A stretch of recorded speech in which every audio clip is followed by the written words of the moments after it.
Alright, so I just wanted to share one of the most fundamental principles I use when I do my evolutionary astrology readings.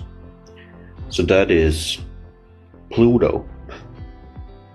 In evolutionary astrology, Pluto correlates to your soul, and it correlates to your deepest sense of unconscious security, and it correlates to your deepest unconscious restrictions, limitations.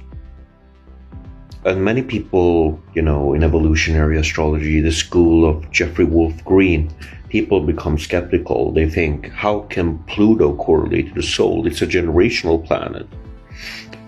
But the reason why many souls are born with the same zodiac sign in Pluto is because it takes a lot of souls to achieve the evolutionary goals of the whole planet.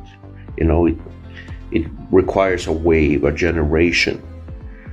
However, if we want to get more individualized from your own perspective, we look at the house placement of Pluto.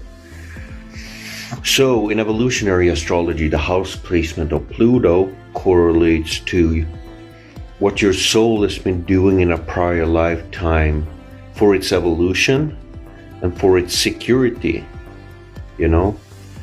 And then we bring along with this the security pattern, this attachment that we have from a prior lifetime to this lifetime. And it becomes our greatest sense of unconscious security. That's why Pluto can be associated with compulsion and obsession, because it's the deepest sense of unconscious security in anyone.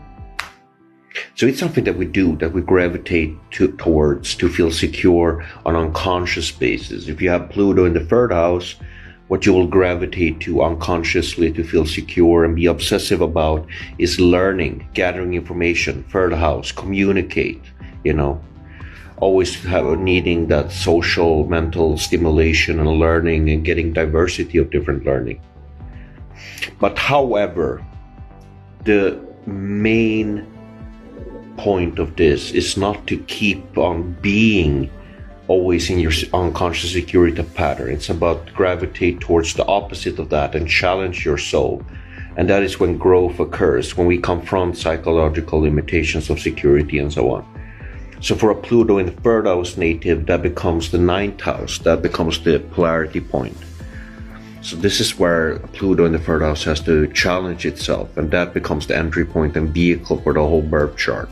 And the ninth house is all about intuition, understanding reality and life through your intuitive sense, not always relying on practical things and gathering information.